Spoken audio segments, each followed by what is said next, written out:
Alô, amigos, estamos começando pela TV Japi, Mundo, Levada e Amigos. E hoje, olha só, é uma tremenda de uma alegria que nós temos um amigo aqui, que depois eu vou mostrar, nós escrevemos um livro junto, e eu falei, deixa eu ver a data, faz só 16 anos. Aí nós falamos, ih! Pois é. Pois é. Então vamos lá. Quem é o nosso amigo, Cláudio? Douglas Tufano. Aê! Meu xará. O professor. Sim. Né? Aquele que tem muito a dizer e vai dizer aqui hoje. Com prazer, boa noite. Seja bem-vindo. Obrigado. Como a gente costuma fazer, quem é o Douglas Tufano? De onde veio? Para onde vai? Para onde vai? Aí tem a terceira, né? O que eu estou fazendo aqui? Mas já... Você vai responder as três? As três perguntas. Nem aí você conseguiu, mas vamos. Eu sou... Bom, boa noite, obrigado pelo convite de estar aqui, é um prazer encontrar vocês. Eu estou aqui desde 1980, eu vim de São Paulo. Né? Eu tenho já mais tempo de Jundiaí do que de São Paulo. Portanto, até o ano passado eu ganhei o título de cidadão jundiaiense, que foi uma coisa que me deu muito prazer realmente, porque eu amo a cidade, eu gosto muito da cidade. E vim para cá em 1980 com a minha mãe, com a minha esposa, minhas três filhas pequenas, agora já estão adultas e tudo mais. E aqui me entrosei, né, Douglas? Sim. Aqui comecei também a lecionar, dar aula, ainda dou aula até hoje, não é? Escrever meus livros, viajar por aí. Então a minha vida profissional, de certa maneira, eu posso dizer hoje que deslanchou aqui, depois de Jundiaí.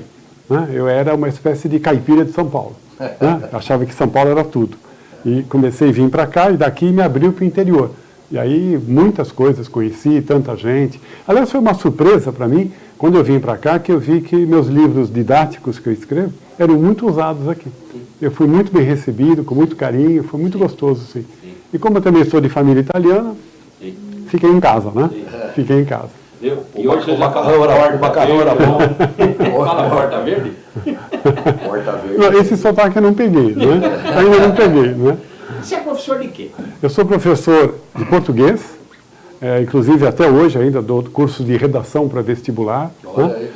E sou professor também de história da cultura, história da arte. Que eu trabalho lá no CELMI, que a gente desenvolve esses cursos já. Para o nosso telespectador, o CELMI é? O CELMI é o Centro de Estudos e Lazer da Melhor Idade, que é uma escola de cursos livres para maiores de 45 anos, né? Ou 40 ou 45. E eu estou lá há 19 anos já. Nós fazemos cursos, é ali do lado da FUMAS, na União dos Ferroviários. Eu já estou lá, a escola tem 19 anos, eu estou lá desde o início, né? Nós já temos hoje quase 1000 alunos. 1000 pessoas, de manhã, à tarde e à noite. Eu dou lá esses cursos ligados à história da arte, história da cultura, fazemos passeios aos museus, a viagens. Você viajou comigo uma vez, né? Então, eu estou lá. Então, de certa maneira, estou trabalhando mais do que eu trabalhava antes, mas é um prazer ainda, né? Depois eu faço esse ano 50 anos de magistério. É uma vida dentro da escola, é uma vida dentro da escola. Eu tenho 36, já acho, de magistério, então. Direito, já acho assim você imagina, um absurdo, né? Eu fico às vezes pensando o que era dar aula para um aluno de 15 anos, 50 anos atrás. Isso. Como é que era a cabeça, né, de um aluno de 15 anos, a linguagem, o método, ao mesmo tempo os valores, né, comportamento, não tinha essas coisas aí, não tinha nada disso. Era outro mundo. Então, eu acho que o magistério, nesse sentido, me fez rejuvenescer. Porque você precisa se adaptar a essas gerações que vão chegar. Não pode ficar obsoleto. Não pode, senão passa por cima, né? Passa por cima. Então, é realmente uma coisa... Até pouco tempo me perguntaram, 50 anos de magistério, se você pudesse voltar no tempo, olha, sinceramente, sem demagogia, eu gostaria de ser professor de novo. Eu acho que isso me realizou como pessoa, tem me realizado. O contato humano é muito rico e, com certeza, não é, eu aprendi muito mais do que ensinei. Essa que é a verdade. As relações humanas. Sem dúvida. A gente aprende muito. É uma profissão que enriquece. Gratificante. Muito gratificante e uma profissão em que o tempo não está contra a gente. Né? Porque à medida que o tempo passa, você vai ficando melhor. Você vai ficando mais experiente. Problemas que antigamente me perturbavam em sala de aula, hoje não, hoje você tira de letra, não é? Hoje você fala com mais facilidade. Por quê? Porque os seres humanos mudam, mas não mudam muito. Então lá atrás tem aqueles problemas, é gostoso você passar a experiência, não é? Sentir isso. Pena que a situação política, educacional, Quando eu comecei a dar aula, em 1969, a gente projetava o ano 2000. Sim. E falava assim, não, até o ano 2000 está tudo resolvido. Sim. Infelizmente... Brasil, o país do futuro. Infelizmente, não só não está resolvido, como eu tenho saudade daquela época. Esse é gravado, né? O futuro do Brasil é o passado. A gente quer recuperar o que nós já tivemos na escola pública e não temos mais. Um país que mata o seu futuro, né? Sim, eu sou fruto de escola pública, eu estudei no Instituto. Todos nós. Todos Instituto de nós. Educação Experimental de Jundiaí, que é nós. fantástico. Né? Sim. Acho que era o melhor de Jundiaí. Melhor de Não, Jundiaí. e o Brasil... Fui direto do Largo São Francisco com 17 anos de idade. Exatamente. Saindo da escola pública. Eu também fui para a USP saindo da escola pública. Olha aí. A gente brinca dizendo, o Brasil tem um longo passado pela frente. Isto é, nós temos que olhar para trás e ver uma escola pública que tinha dentista, que tinha oculista, não é? Que tinha biblioteca. Sim. Hoje nós vemos quase 50% das escolas públicas brasileiras do Estado não têm biblioteca. Né? Poucas as que têm laboratório de informática, laboratório de ciências, quase nenhuma. Não existe mais.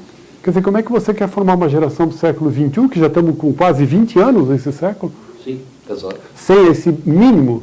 Né? Não estamos falando nada de coisa sofisticada. Estamos falando de livro, estamos falando de internet. Do mínimo. No mínimo para um país ser civilizado nesse momento. Sim. Então você tem na rede pública, por exemplo, em muitos lugares, não estou falando da nossa aqui, nós estamos numa cidade diferenciada. Uma cidade, nesse sentido, muito boa nesse sentido. Vamos falar em termos de Brasil. Nós temos muitas cidades aí em que os alunos têm um contato efêmero com a internet, com isso, aquilo, uma semana disso, uma semana daquilo, o resto do ano, zero. Vai na rede particular. Todo dia, toda hora, eles fazem lição, eles conversam com o professor online, eles fazem isso, fazem aquilo. São dois mundos completamente diferentes que vão formar duas gerações completamente E diferentes. que vão para a escola pública depois, para a universidade pública. É a Exatamente. perpetuação da desigualdade. Da desigualdade. A única coisa que você tem para resolver isso é por meio da qualificação educacional, profissional. Sim. Se você não tem isso, como é que você tem mobilidade na sua cidade? Você não tem. As pessoas não crescem profissionalmente, não podem melhorar de vida. O filho dele vai ser igual, Sim. e assim Pior, por diante. pior.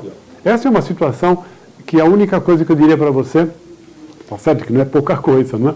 Mas que desanima a gente, não é? Desanima por ver Que o futuro que está quase inexistente. e tanta gente, vamos dizer a verdade, tanta gente incompetente, né? Lidando com a educação brasileira, não é? Educação política, sem nenhuma experiência, sem nenhum projeto de nação, sabe? Muda a cada 5, 6 meses, um ano, muda o ministro, tem hora que você nem lembra mais quem é o ministro da educação. É uma coisa assim... Não, e pelos nomes atuais, tanto faz, né? Porque Tanto faz.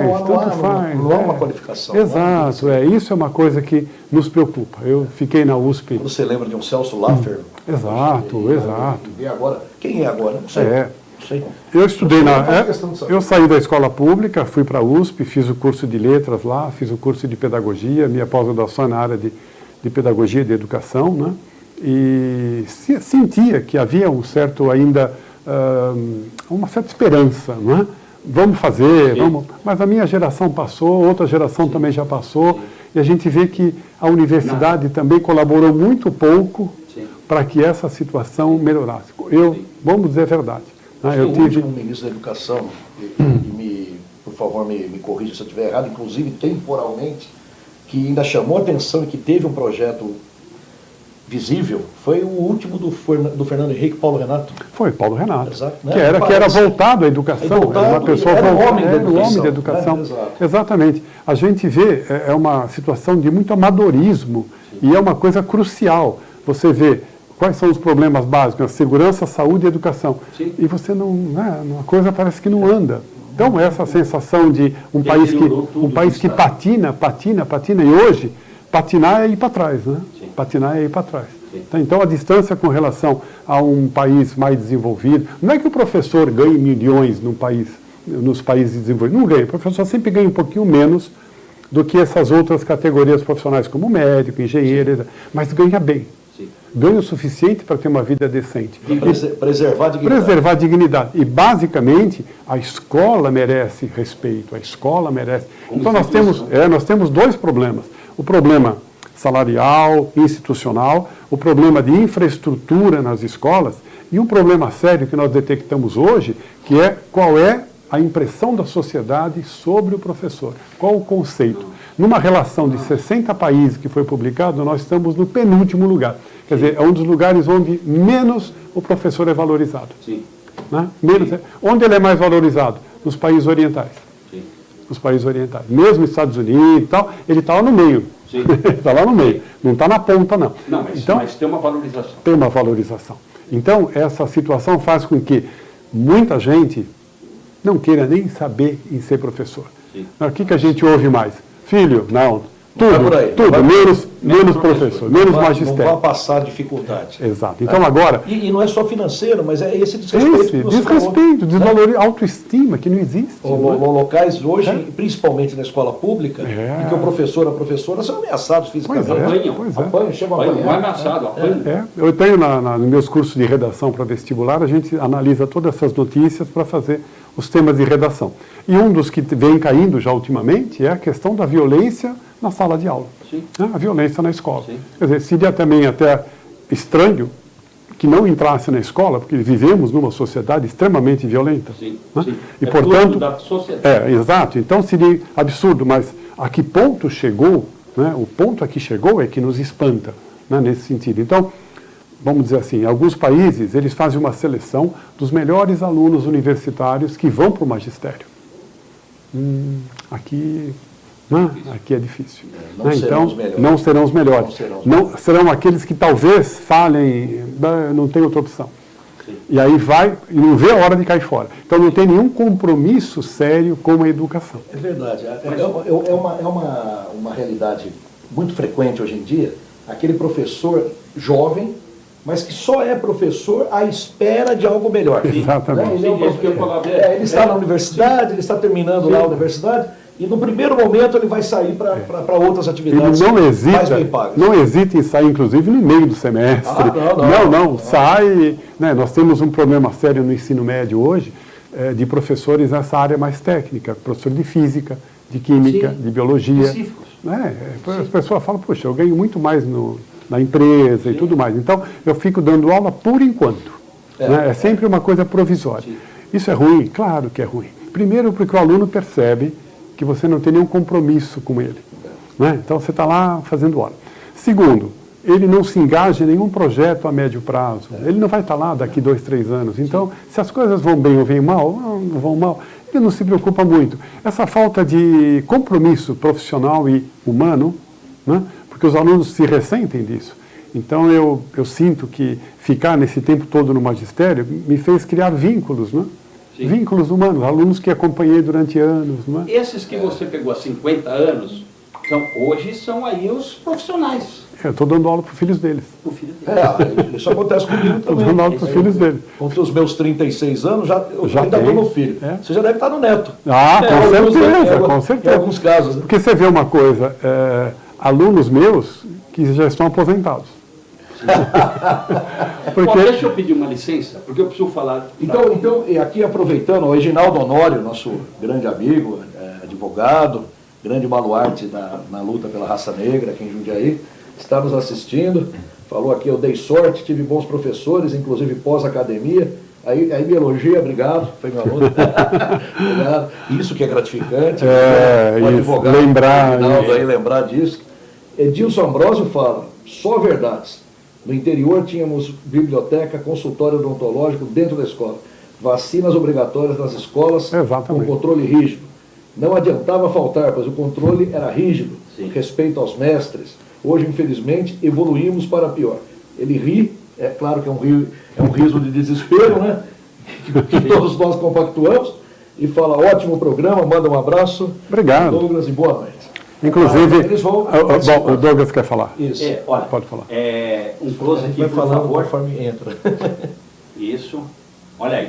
Esta peça de teatro, Encontros Possíveis, sobre Chico Xavier, ela será dia 4 de agosto, às 20 horas. É o próprio Face. Não, essa pessoa aqui. Começará às... É um advogado negro. Porque eu quero falar a respeito da questão 19 horas, de um curso que eu 19 estou horas, dando. por favor, 19 horas, né? Não é às 20, às 19, tá aí, ó, 19 horas, Encontros Possíveis sobre Chico Xavier. Então, agora, bacana, os liguem 2449-1423, coloca o nosso telefone aí. 2449-1423. Só pelo telefone, porque a pessoa tem que dar nome, RG e o telefone. E essa relação dessas 10 pessoas irão para a bilheteria, junto com os promotores do evento, e as pessoas entrarão gratuitamente com esses ingressos aqui sorteados no programa. Então, pegando o ingresso na hora do evento. Então, lá na bilheteria estará o nome das pessoas que ligarem e lá pegarão os seus ingressos. Então, vão lá que vale a pena. Encontro Nacional dos Amigos de Chico Xavier.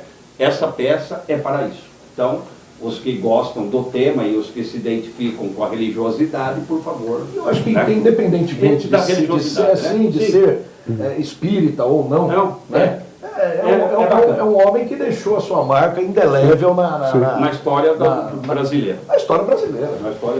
E na história da religiosidade em geral. Né? Em geral. Olha aqui. Por falar em história, eu queria lembrar o seguinte, lá no CELM, né, no Centro de Estudos e Lazer da Melhor Idade, eu dou curso então de História da Arte e História da Cultura. Este semestre agora, que está se iniciando agora essa semana, eu tenho 3 dias que eu dou curso, 3 cursos diferentes. O curso de segunda-feira é um curso sobre História do Preconceito Racial. Olha aí. História do Preconceito Racial. O Reinaldo está ouvindo. História do preconceito com relação ao judeu, história do preconceito com relação ao negro. Né? E é um tema muito importante, até eu falo para o pessoal, que é um tema necessário.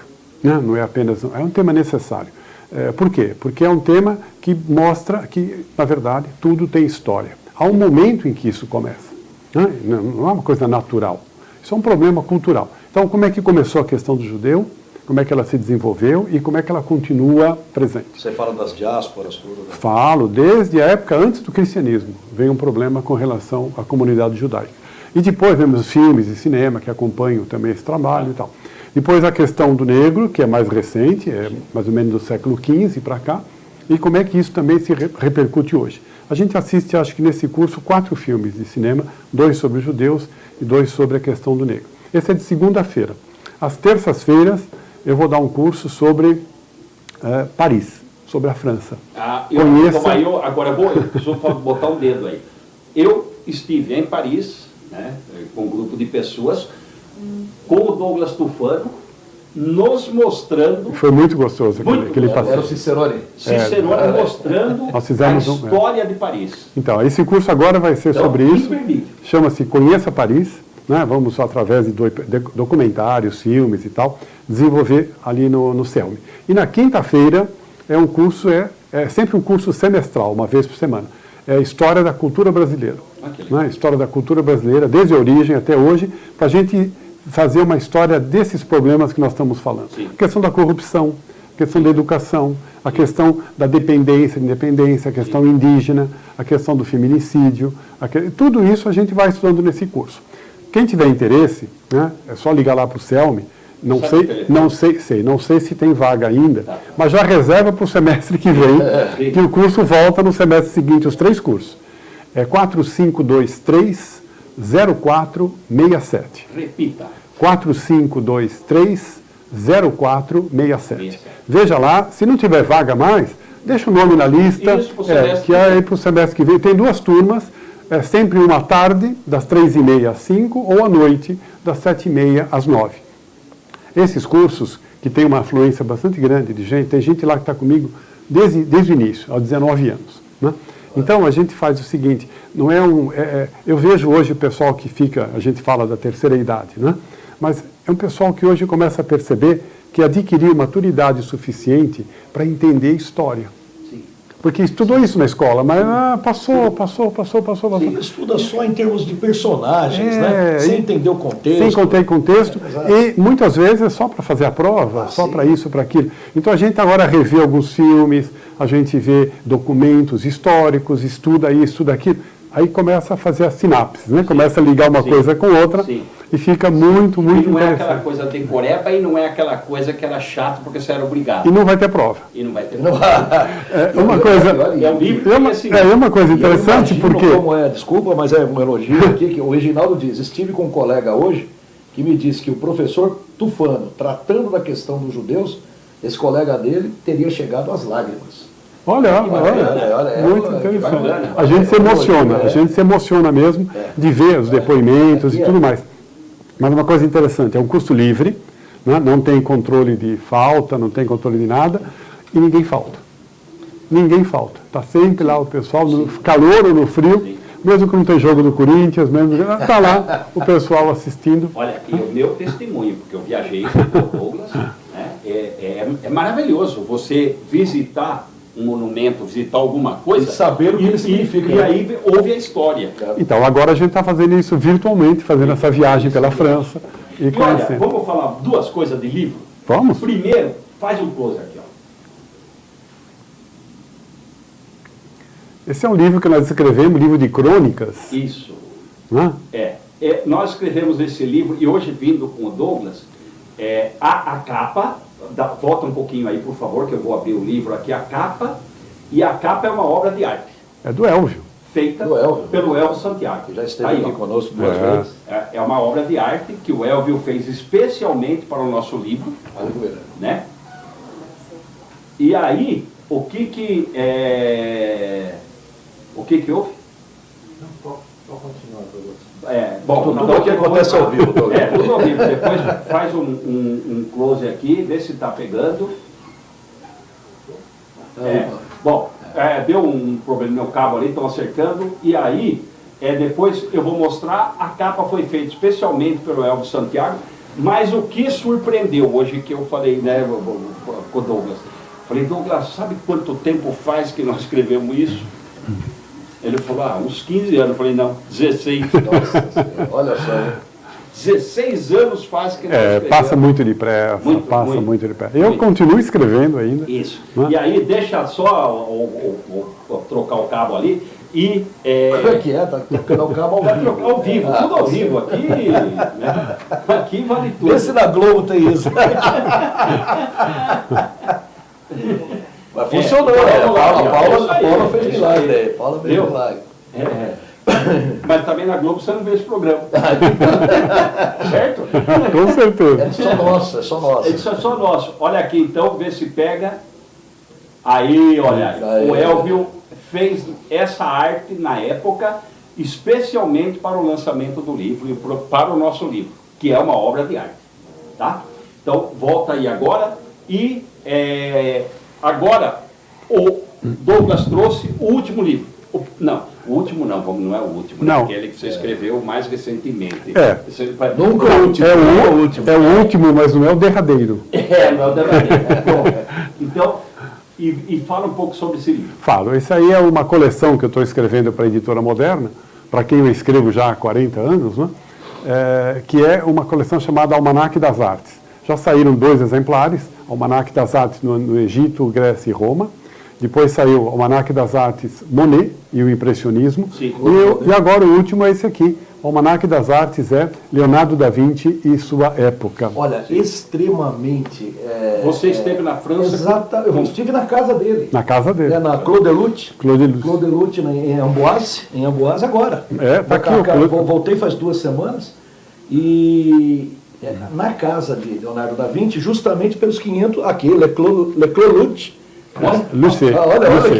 Claude Lucé.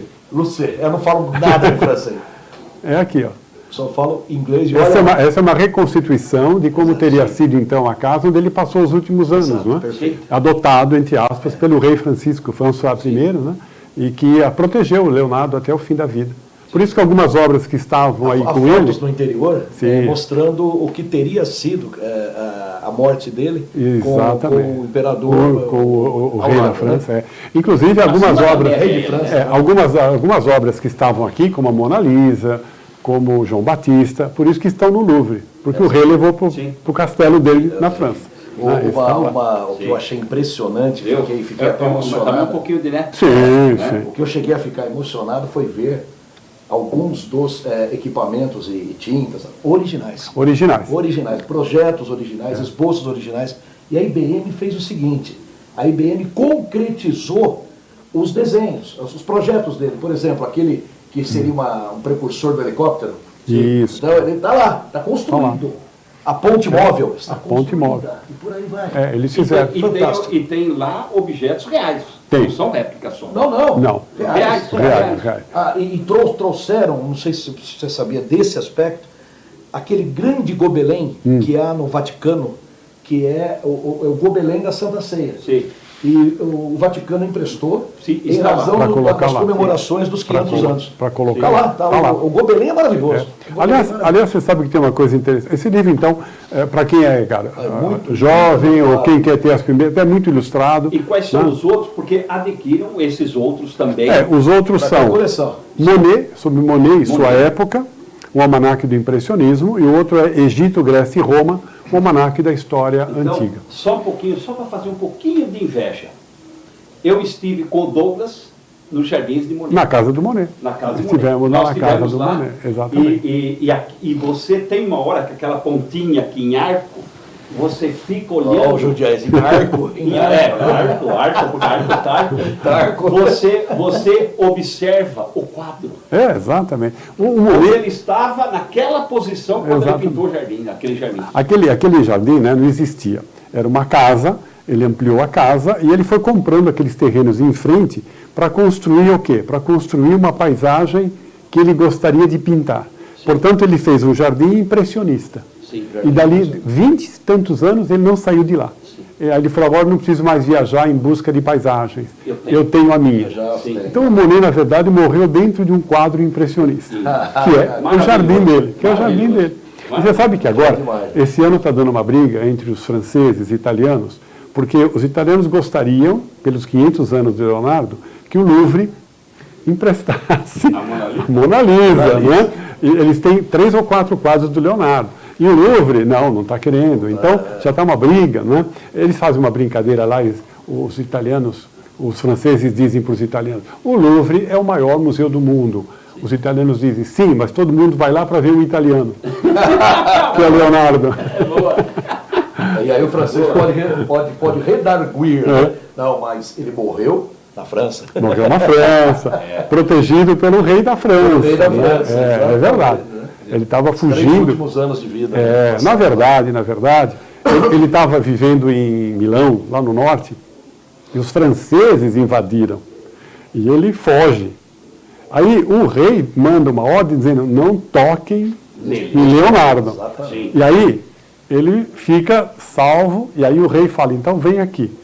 Não é bem que ele protegeu o Leonardo, na verdade, ele invadiu a Itália e falou, agora, como é que você está? Estou mal, não tenho mais nada. Inclusive ele tinha ganho, Leonardo tinha ganho o único terreno que ele teve na vida, uma pequena área onde ele ia plantar um vinhedo. Ele fez, em Milão, ele tinha plantar um vinhedo, era o único sonho dele, Leonardo nunca teve uma casa. E aí, invadiram os franceses, brigaram com os milaneses, destruíram tudo, ele estava indo embora. Aí o rei o chamou e acabou dando uma aposentadoria para ele. Hoje, lá em Milão, existe um lugar onde há a vinha de Leonardo da Vinci, que eles plantaram. Fizeram o jardim que ele não conseguiu fazer. Então tem um lugar ali que tem La Vinha de Leonardo, que é exatamente esse episódio aí. Que legal. É bem no centro quase de Milão. Que legal. É bem interessante. Uma coisa que a gente estava conversando no outro dia com o Elvio, as tintas da época. Sim, completamente diferente. A tela. Aliás, esse período aqui, que é chamado... As telas parece que são posteriores, não são? Não. Essa tela de hoje? Não, então, aqui nesse período do Renascimento, que é a partir do século XV, né, por volta de 1450 mais ou menos, inventou-se a tela. Inventou-se o quadro que a gente pendura na parede. Essa é a grande invenção do Renascimento. Sim. Por quê? Porque antes se pintava na parede, era a pintura mural. Perfeito. Então se pintava os afrescos, pintava mosaicos, tal. E madeira, né? Acho que devia usar. Não, mas na Europa, naquele momento, ninguém pendura quadro porque isso não existe. Entendi. Não existe. Até então não existia. Não existia. Então eles começam a produzir o chamado suporte, né, com vários tipos de madeira. A tela mesmo, como nós conhecemos hoje, é posterior. Então a tela, o quadro, né, o quadro. Aí se faz uma moldura. Então você tem agora novos especialistas, são aqueles que fazem as molduras dos quadros, né, encaixam o quadro. Uma nova profissão. E eles começam então a desenvolver uma técnica de produção de tintas para esses tipos de suporte que a gente vê hoje nos nossos museus. Não, você vai ao MASP, você tem obras desse período. Sim. Então você vê, perfeito, a cor, né, a textura, continua a mesma. Eles desenvolveram uma técnica de produção de tinta capaz de durar séculos. Já tem 500 anos. Pode ficar um pouco mais escuro aqui e ali, mas basicamente são as mesmas. Então, a grande invenção, e isso mudou a história. Por quê? Porque antigamente você fazia uma pintura na parede, bom, você ia embora, deixava a pintura, não? Sim. O quadro não, você pega o quadro, põe embaixo do braço e leva embora. Não, e o cara derrubava a casa, acabou. Acabou. Acabou. Eles inventaram simplesmente o quadro portátil. Quadro portátil. E é interessante porque no mesmo período, 1450, o Gutenberg está inventando o livro portátil. Sim. São duas invenções que mudaram a história. Mudou a história. Né? Gutenberg inventa o livro, vários tamanhos, você podia pôr dentro, esconder aqui, ó, Sim. e ir embora. Como é que você segura o conhecimento agora? Você não segura. Expande. Ele acabou. Então, O contrabando das ideias. nós temos a pintura que se independe da parede e, segundo, o livro que se independe de um lugar, você pode ler onde você quiser. Né? Aqui começa uma coisa muito interessante, vocês prestem bem atenção. Aqui começa a leitura com os olhos. A leitura silenciosa. Por quê? Porque antigamente você tinha pouquíssimos livros. Então juntavam umas pessoas e alguém lia em voz alta. Porque ninguém tinha a capacidade de ter vários, era um exemplar. Né? Então a gente pega os livros antigos... Poucos também que sabiam ler. Poucos que sabiam ler. Então eu ouvi. Você pega os livros antigos, eles falam assim, então, como vocês estão ouvindo? Né? Aparece assim. Quando veio o Gutenberg, cria, então, na Alemanha, a imprensa móvel, né, desenvolve isso, ele faz um livro que pode ser comprado por muitas pessoas, desenvolve a necessidade da alfabetização. Isto é, sobretudo nos países luteranos, que isso era uma questão de ler a Bíblia. Né? Então, é uma revolução cultural, impede quase a perseguição de livros, né? Porque os livros que eram proibidos, sobretudo no caso da Inquisição, eles eram presos com cadeado. Então ninguém podia abrir aqueles livros, ninguém podia pegar, só algumas pessoas especiais. Agora não, qualquer um pode comprar. E começa o mercado negro também. Isto é, a pessoa compra um livro na Alemanha e vai vender na Itália. Né? Compra na França e vai vender em Portugal. Então fica difícil controlar, vigiar o pensamento. Né? Então essa é uma revolução cultural. E segundo, os pintores dessa época desenvolvem então o quadro portátil, que pode ser tamanhos variados de acordo com o bolso do freguês. Né? Então você fala assim, você vai no estúdio, vai no estúdio do Leonardo, eu queria uma Madonna, né? Uma Madonna vai ficar tanto, vai ficar 1000 florins, muito caro. Mas, eu posso fazer menor. Quanto é o menor? Quanto é? Né? Então você vai nos museus, você vê quadro pequeno, você vê quadro grande, você vê quadros enormes, você vê quadro de todos os tamanhos. E é curioso isso, porque... escultura. Sim, escultura. Porque é uma coisa interessante que o preço varia de acordo com o que você quer no quadro. Por exemplo, então você fala, olha, eu queria que você fizesse um quadro que aparecesse Maria, Jesus, José, né? E 2 anjos. Quanto vai custar? Ele calcula por personagem. Por personagem. Tá. Maria é cara porque é só o azul de Maria, essa tinta vem de fora, então vai ficar tanto. É muito caro.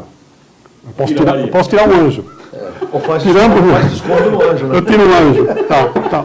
Desconto no anjo. Você vê nos contratos. Sim, como é isso? Está publicado. Como é que é a negociação? Então pode chegar para dizer, bom, quer saber? Não, faz só o menino Jesus. Já deu. Eu estou meio duro. Já deu. Mas isso vem praticamente até hoje. Eu me lembro de um episódio que aconteceu com o Renoir. Renoir, grande pintor impressionista. O MASP está cheio de pinturas do Renoir. E um dos mais famosos é a menina rosa e azul. As 2 meninas que aparecem, as 2 meninas, que é quase um cartão postal do MASP, o Renoir, 2 meninas, são 2 irmãs, 2 meninas. Pois bem, a família tinha contratado o Renoir para pintar as 2 meninas e mais um menino, eles tinham 3 filhos. Ele pintou o menino e eles não gostaram. Não gostaram. Falaram, não é bem assim, pintor novo, uma técnica nova, caro, ficou caro aquela pintura, embora fosse uma família muito rica. Então faz o seguinte, não vai fazer uma de cada, pinta as 2 num quadro só. E assim surgiu Rosa e Azul, que está lá no MASP. Quer dizer, é uma negociação. Estamos falando de 1890. E que hoje vale 50 milhões de dólares. Hoje não tem preço. Hoje não tem preço. Né? Hoje não tem. Então, a história da arte, ela é a história também do homem, a história da nossa... Por que nós precisamos de quadros? Por que nós gostamos? Hoje nós temos o celular. Né? Então nós Essa é outra revolução. Nossa, essa é uma grande revolução. E é uma coisa interessante porque na interação, né? a ideia do selfie. Né? A ideia do selfie. Selfie se faz desde o Renascimento. Né? A ideia do autorretrato. Nasceu aqui. Nasceu na época de Leonardo. Nasceu um pouquinho antes. Por volta de 1400 já começam a aparecer os primeiros autorretratos. Que em inglês se chama selfie. Sim. Desde aquela época, né? Selfie. Então eles fizeram. Só que, naquela época, as pessoas podiam pagar um quadro. Vamos supor que eu pergunte para vocês, se vocês pudessem escolher uma foto que vocês têm, e vocês devem ter centenas, milhares, se vocês pudessem escolher uma para deixar para a posteridade, qual seria a foto? Esse é o desafio da pintura. Então, quando um homem vai encomendar um quadro, ele vai ter que se produzir. Sim. Ele está criando uma imagem... Sim. Para não sei quantos séculos. Sim. Imagina se a Mona Lisa tinha ideia de que 500 anos depois nós estamos vendo a Mona Lisa. Então, como é que ela tinha que se vestir? Discutindo quem era ela. Quem era ela? Como é que ela quer se vestir? Como é que você gostaria de mostrar o seu rosto para os seus bisnetos, que você não vai ver? Interessante. Então, esse é o desafio do retrato. Sim. Que nasce com... Por isso que a obra mais famosa da história da arte é um retrato, que é a Mona Lisa. Sim. Então, o retrato ele não é apenas uma pintura. Ele é uma forma como eu quero que a posteridade me veja. E o autorretrato é o modo como o artista quer que a posteridade me veja. Então, eles se produzem. Como Van Gogh, por exemplo, e seus tantos... Van Gogh e Rembrandt são dois pintores holandeses que mais pintaram autorretrato. Aí é um bom caso para uma psicanálise, para uma coisa também. Mas, então, hoje nós... de certa maneira, até vulgarizamos o selfie, né? Sim. Faz selfie de tudo. A pessoa sai, vai para uma festa, fica uma hora na festa, volta com 200 fotos. Quem que vai ver tudo isso? Não. É uma coisa perdida. Provavelmente nem percebeu nada da festa. Já passou. Não é que nem provavelmente o registro é o que importa. O registro que não mostrar. Você vê as pessoas agora que foram ao MASP, ver o Abapuru, da Tarsila do Amaral, que foi a maior número de pessoas que foram visitar o MASP. O que a gente viu na revista, as pessoas todas de costas para o quadro, fazendo selfie. Né? O quadro estava atrás. É que nem o caso do Museu do Louvre, a Mona Lisa, as pessoas vão para tirar foto. Para tirar foto delas. Sim. Então as pessoas são capazes de ficar um tempão escolhendo o melhor ângulo e depois vai embora. Sim. E não viu o quadro. E não olhou o quadro. Então, é um narcisismo, né, bastante acentuado. Então, mas é interessante quando eu dou esse curso de História da Arte, que a gente fala sobre o autorretrato, e eu faço essa pergunta para as pessoas. Se você tivesse que escolher uma foto, qual seria? Porque esse desafio eles tiveram no passado, eu só posso pagar um quadro. Sim. Então, como é que eu quero? Quando eu, garoto, jovem, maduro... Que época? Que época, que roupa? O que eu quero passar? Então, eu vou vestir isso, deixar um anel não sei o quê, vou mostrar que eu quero passar uma imagem de status. Então, nada daquilo é espontâneo. Sim. Tudo é produzido. Olha, muitas famílias ricas contratavam... Sim, né, exatamente. Para que eles pintassem. E como que... E era caro, né? Caro, dependendo do pintor. Como que muitos morreram na miséria? Muitos artistas. Não, vamos ver o que é esse caro. O que é esse caro. Quer dizer, poucos artistas ficaram milionários. Sim. Por exemplo, nós temos um pintor... o Monet, quando ele morava, era um homem rico. Monet, mas antes dos 50, 60 anos... Não, né? Não. Tinha nada. Se ele tivesse morrido aos 50 anos, teria morrido quase indigente. Né? Renoir é a mesma coisa. Né? Tivemos outros, como Van Gogh, que praticamente, embora tenha vivido 37 anos apenas, né? Mas Cézanne, que é um grande pintor, também morreu. É que ele herdou uma fortuna do pai e tudo mais. Mas esses artistas, na verdade, vamos falar dos artistas mais antigos, eles cobravam caro, poucos poderiam viver bem só da pintura. Por quê? Porque ele tem um estúdio. Ele tem que pagar também os seus funcionários, tem que pagar os seus assistentes e tudo mais, material. Então, o grande patrono, né, Douglas? O grande patrono é a igreja. Sim. O grande patrono é o Vaticano, é o Papa. Sim. E outro... A família Médici também. E aí estão, aí tem os comerciantes, os mecenas. Mas poucos conseguem chegar a esse ponto. Então, alguns realmente, nós temos um pintor belga, né, da região que hoje é a Bélgica, chamado Rubens. O Rubens ficou milionário. O Rubens tinha um pequeno castelo, não? Quando ele morreu, ele contratou vários pintores que depois ficaram famosos como seus assistentes. Rembrandt, por exemplo. Rembrandt ficou muito rico e gastou tudo. Gastou, se endividou até o pescoço, a tal ponto que ele tinha que começar a entregar quadros como pagamento das dívidas. Ele passou tudo em nome do filho. Já tinha naquela época. Ele passou, ele passou em nome do filho e falou, não é meu, o quadro não é meu, o quadro é dele. O famoso artigo 1. Era o Tito, coitado, o Tito morreu logo, aí não teve jeito, ele acabou na miséria, o Rembrandt, e foi um dos artistas mais ricos que houve. Então, alguns conseguiram administrar bem, outros nem tanto. Né? Então, a gente pode dizer que sempre foi alguma coisa muito incerta. Por quê? Porque também a moda, o estilo muda. Nós temos alguns artistas que hoje são fantásticos, admirados em todo mundo, como o Botticelli, por exemplo, que foi grande amigo de Leonardo. Botticelli tinha um estilo mais convencional. Não, Botticelli só pintor, só pintura, ele fez. Mas a moda dele... Muitas Madonas. Foi ficando um pouquinho ultrapassada. Aí chegou o Leonardo. O Botticelli é o das gordinhas. É o mais gordinho. Dos gordinhos. Aí chegou o Leonardo. Madonas. Chegou o Leonardo e começa a pintar num outro estilo. E o estilo de Leonardo impressiona. As pessoas não querem mais Botticelli. Ele morre esquecido. Morre esquecido. E ele pintou aquela Vênus de Botticelli maravilhosa. Os quadros que ele pintou, que foram para a família Médici, ficaram guardados na família durante 200 anos. Ninguém falou em Botticelli. Ele desapareceu. Aos poucos foram descobrindo. Por quê? Porque ficou na casa da família, essa casa depois o casal morreu, isso vai para o espólio, vai guardado, blá, blá, desaparece. Descobriram, no século XIX, descobriram o Botticelli, que foi o contemporâneo. Hoje não tem preço. Nós temos uma sala dele na Galeria Uffizi de Florença. Então, nós temos um quadro do estúdio de Botticelli no MASP. Está interessado? Vai lá no MASP. Você vai ver E quem não conhece o MASP, isso é imperdível. Tem obras maravilhosas lá. Aliás, é bom falar o seguinte, o MASP é o melhor museu de arte contemporânea. Contemporânea, a gente fala a partir do século... arte moderna e contemporânea, a partir do século XV. Né? O MASP é o melhor museu de arte moderna e contemporânea da América Latina. Isto é, do México para baixo não tem nenhum museu melhor que o MASP. Sim. Só nos Estados Unidos, mas aí já na América Latina. E conseguido muito na base da pressão. Sim, aí foi, sim. Foi Chateaubriand. Exatamente. Exatamente. Indicava lá como que é o nome dele? O Bardi. O Bardi indicava e ele pressionava e é o seguinte, se você não comprar, eu detono você no jornal. Ele era dono dos diários associados. Que era uma força, que era muito forte na época, né? Não, ele que criou a TV Tupi, o primeiro canal de televisão no Brasil. Meio mafioso nesse sentido.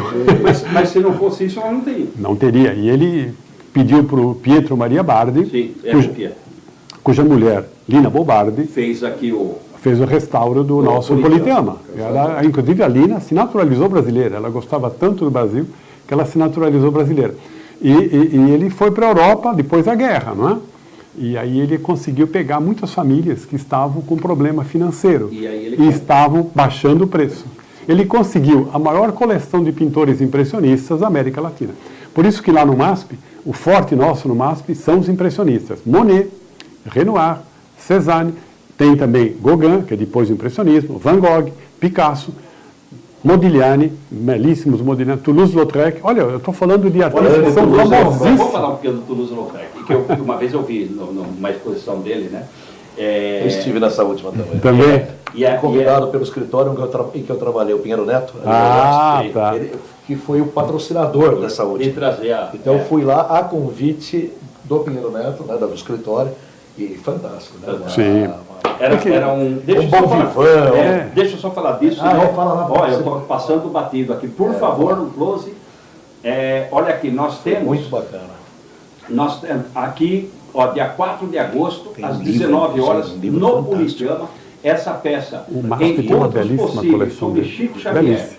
E é Encontro Nacional dos Amigos de Chico Xavier. Essa peça é muito bonita e muito legal. E nós temos aqui 10 ingressos. Liguem 2449-1423, só pelo telefone. Por quê? Porque vai precisar nome, RG e telefone, que eu vou passar depois para a bilheteria e na bilheteria vocês poderão pegar os seus ingressos e entrarem no dia da peça. Então, 2449-1423. E olha, vou voltar mandando um abraço aqui, porque tem mais 5 aqui, o Renê Pacheco de Souza, o nosso amigo João Ferraz, Ana Maria Barqueta, José Carlos Rinaldi de Carvalho e Marcelo Ru, todos mandando boa noite e elogiando o programa.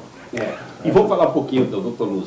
Pois ele era coxo, né? Não era? Não, ele teve um problema na infância e ele foi atrofiando as pernas, ele ficou com 1,40 m, 1,45 m, quer dizer, mas ele tinha, do tronco para cima, ele era normal. Sim. Né? Então ficou uma coisa estranha com aquelas pernas. Ele era um ser fisicamente ele vem, o Toulouse-Lautrec, ele vem de uma família rica, muito rica, uma família importante da região de Toulouse, que é no sul da França. Sim. E tem um castelo, é um castelo da família dele, e ele acabou, de certa maneira, deprimido com essa situação, já desenhava razoavelmente bem, mas não se ter bullying. Devia sofrer muito com isso, e não se dava bem com o pai, que ficou decepcionado, entre aspas, com ele, e ele acabou indo para Paris, que é relativamente longe de Toulouse. Ele foi para Paris e lá ele acabou indo para os bairros boêmios, como Montmartre, e ele acabou lá... Os bordéis. Isso, ele acabou vivendo praticamente... Ele foi uma espécie de cronista dessa área boêmia da vida mundana. Da vida mundana. E ele foi mais do que um pintor. Na verdade, ele tem um estilo muito diferente de qualquer outro. A gente não tem... ele não tem um ismo. Ele é o quê? Ele é Toulouse-Lautrec. É quase um desenho apenas. Então a gente vê, e ele vivendo lá nos bastidores do Moulin Rouge, do Folies Bergère, que são cabarés famosos da época, né? Aliás, ele foi o único dos poucos amigos do Van Gogh. Ah, é? Van Gogh, dois outsiders, dois marginais. Assim? Dois marginais. O único desenho que nós temos do Van Gogh em Paris é do Toulouse-Lautrec. Olha. Então eles viciados em bebidas fortes, né? Absinto, né? Como absinto, por exemplo, exatamente. E aí, 90% de álcool. e aí pelo desenho dele, ele começou a ter umas ideias muito boas para fazer cartazes que anunciavam espetáculos. Ele inventou o pôster. O pôster moderno deriva diretamente do Toulouse-Lautrec. Nós temos no máximo alguns exemplos. Aqueles desenhos com tipos diferentes de letras, cores diferentes, os desenhos assim, meio disformes, ângulos diferentes. Ele se via, né? Ele criou uma linguagem visual. Nós diríamos hoje que ele é um projetista gráfico, ele é um desenhista gráfico.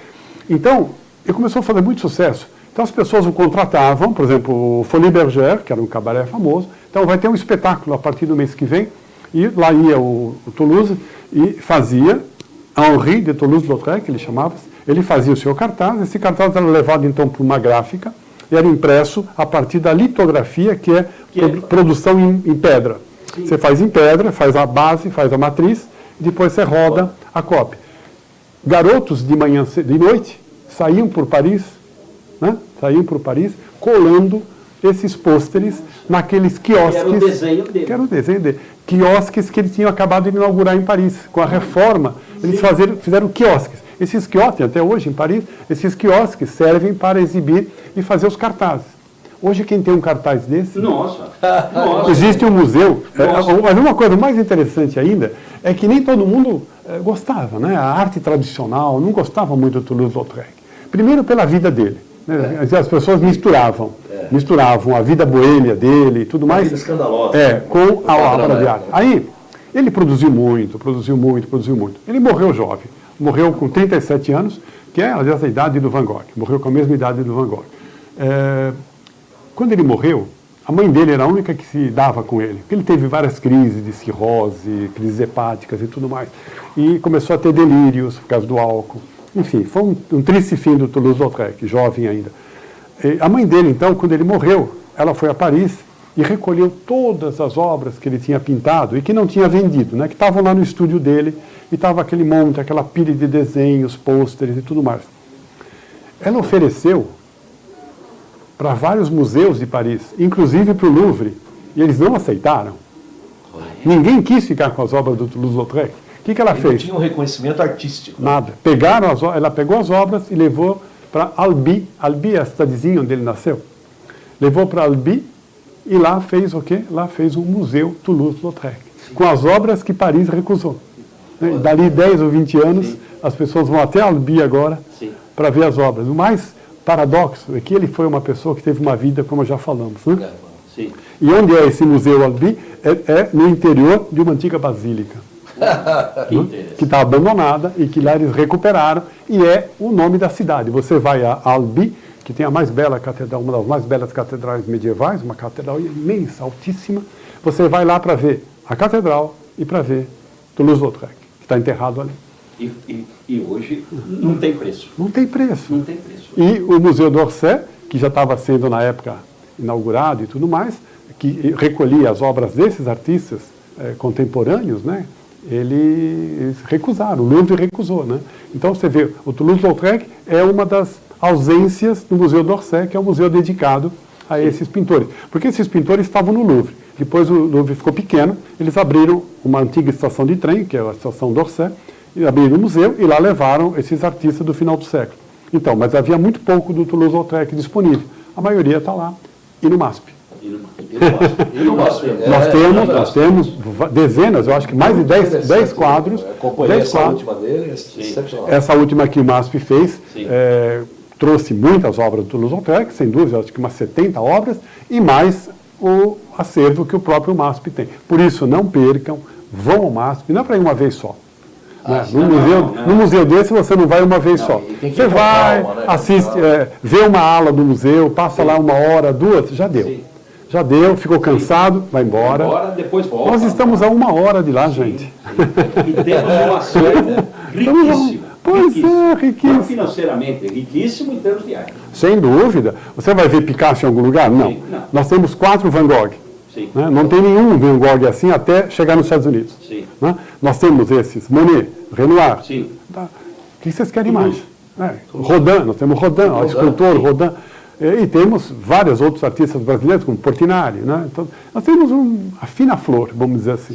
Portanto, professores, que eu sempre incentivo, levem os alunos, mas primeiro vão vocês. Vão lá, conheçam bem o museu. O museu tem que ser um negócio, um ambiente familiar para a gente. Sim. O museu não é uma coisa que se vai, como se vai a um baile de gala. Não, o museu é uma coisa cotidiana. É preciso andar, comentar, conversar, mostrar, se familiarizar. Vai no site do museu também. Nós temos o MASP, Museu de Arte de São Paulo, nós temos a Pinacoteca do Estado de São Paulo, que é lá na Estação da Luz. Né? A Pinacoteca do Estado de São Paulo é o maior museu de arte brasileira do Brasil. Sim. Tudo que é importante de arte brasileira está na Pinacoteca.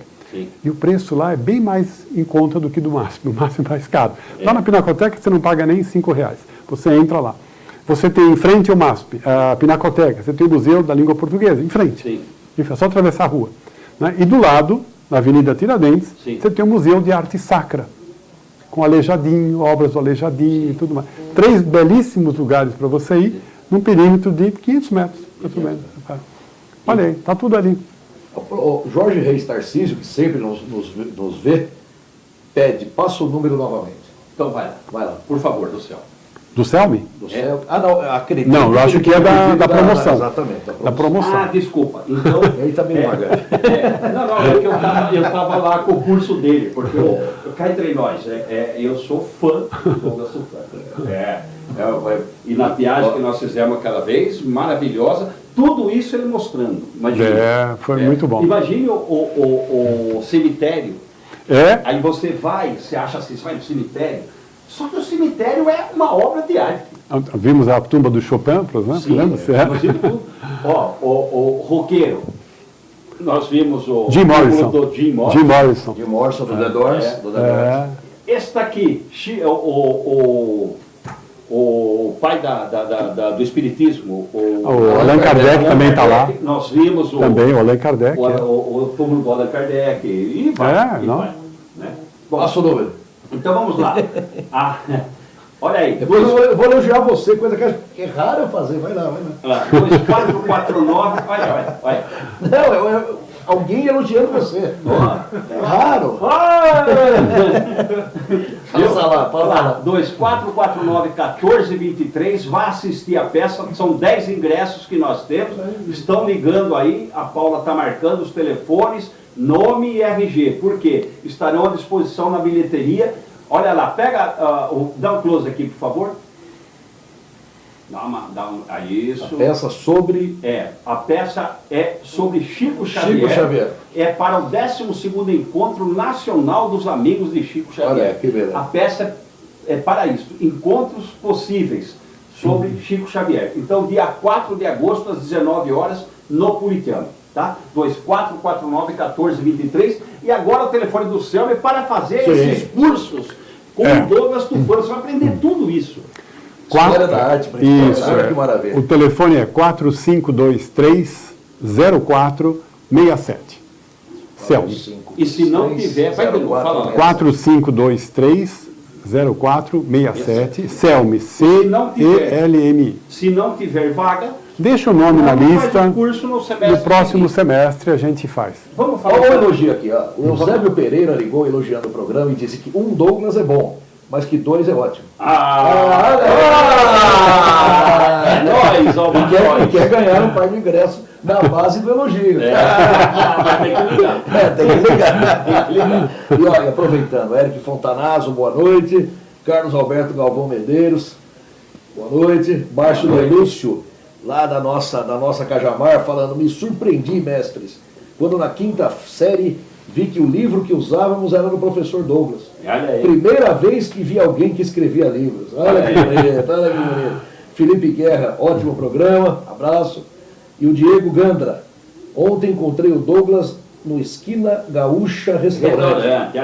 Costelinho espetacular aqui. Ele está fazendo propaganda aqui, não tem problema?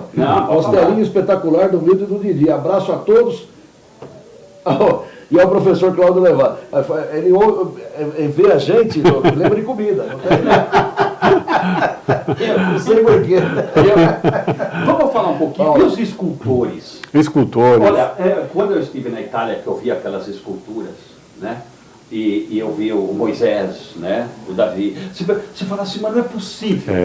O cara pegar um bloco de pedra... Que não é nada, né? Só um bloco de pedra. Exatamente. E o cara faz aquilo que tinha... Aquilo cria a vida. Sim, é uma arte maravilhosa. Né? Porque as veias, os nervos... É uma arte maravilhosa. E aí nós temos uma história interessante, que é a história da rivalidade entre Leonardo, que é pintor, e Michelangelo, que é escultor. Michelangelo era uma geração mais nova, Michelangelo era mais novo. E ele tinha o quê? Michelangelo era meio obsessivo. Meio não, ele era obsessivo. E quando ele começa a esculpir, por exemplo, ele esculpe o Davi, né? A famosa estátua do Davi, aquela figura bíblica, de 4,10 metros de altura. Ele pega um bloco de 5 metros, né? Que estava abandonado. Que pedra que é? Mármore de Carrara. Ele pega aquele bloco que estava abandonado no pátio da igreja de Florença, porque um escultor tentou fazer alguma coisa e deu umas marteladas erradas e trincou um pouquinho o mármore. E ficou abandonado, já fazia muitos anos. E os padres falaram para Michelangelo que eles tinham aquele bloco ali, se ele era capaz de recuperar aquele bloco. Era caro, né? Sim. Michelangelo, ousadamente, nos seus 20 e poucos anos... Sério? 20 e poucos? Sim, ele não tem 25 anos ainda.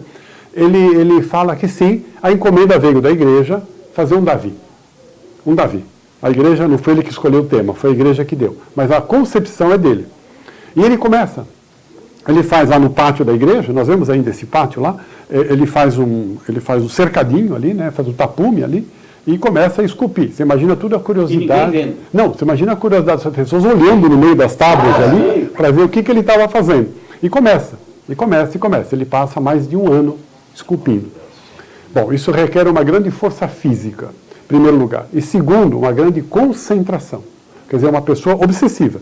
Ele ganha um adiantamento, ele começa a fazer, e ele faz esse Davi imenso, né, de 4,10 metros, de tão espetacular essa postura dele, esse realismo da figura, né, um Davi jovem, que era o pastor, né, que olha em direção ele vira a cabeça, porque ele está olhando o gigante Golias que vem vindo. Né, então ele pinta, ele esculpe a estátua no momento antes do combate, não depois do combate. Normalmente as pessoas colocavam o Davi com a cabeça do Golias no pé. Sim. Não, ainda não aconteceu isso. Sim. Ele está preparando... Com a funda, né? Ele está segurando a funda, ele está segurando a funda e encarando o gigante que vem vindo. Né? Então ele faz essa cena maravilhosa e, claro, Leonardo, apesar da rivalidade e tal, reconhece que é. E quando eles falam onde vai ficar essa estátua tinha sido planejada para ficar na fachada da Catedral de Florença, eles dizem não, vai ficar na praça. Sim. Então, eles fazem. Leonardo está presente na comissão que decide isso. Leonardo, Botticelli dizem, não, esse jovem fora de série. Então, leva lá. Então, quando eles discutem, o Michelangelo dizia para Leonardo, você nunca faria um Davi, porque você não acaba nada que você começa. Essa era a fama. E essa era a fama de Leonardo. Mas é porque ele era muito grande. Leonardo, por exemplo... meio disléxico, né? Ele começava... Ele começava assim, por exemplo, Leonardo começava um quadro. Vamos supor que ele vai pintar um quadro que tenha uma figura na frente e depois atrás tem uma paisagem. Uma paisagem que vai ter um rio, que tem umas rochas, não é? Como será que se formam, não é, as rochas? Sim. Ele para o quadro e vai investigar as rochas, né? E passa um tempão. Aí no quadro tem um pássaro que voa. Como voa um pássaro? Como é possível voar? E ele vai atrás e passa meses e meses. Por exemplo, Mona Lisa ele me entregou. Foi uma encomenda, né, do senhor Francesco. Sim, Francesco del Giocondo era um homem. E a Mona Lisa era a mulher dele. A Mona é Madonna. Sim. Madonna Lisa, que era a mulher dele. Ele está esperando até hoje o quadro. Leonardo foi embora. Levou o quadro para Milão. Depois o rei viu. Quando ele morreu, o rei pegou e levou para o Louvre. E o senhor Giocondo deve ter dado uma entrada, mas não acabou. Então, agora a escultura, quando Michelangelo começa a esculpir, aí você vê até onde pode chegar o gênio disso aí. Por quê? Porque, por exemplo, ele tem uma frase muito boa. Michelangelo escreveu muito, escreveu poesias, inclusive, foi um grande poeta. E ele descreve várias coisas. Ele, por exemplo, ele fala, quando ele via um bloco de mármore, ele já está vendo lá dentro a obra, o corpo. Ele diz, eu não esculpo, eu não vou esculpir um corpo, eu vou libertar o corpo da pedra. E ele vai tirando e o corpo vai nascendo. Então nós temos algumas... É um parto. Nós temos algumas obras dele que ficaram inacabadas. E aí você vê isso.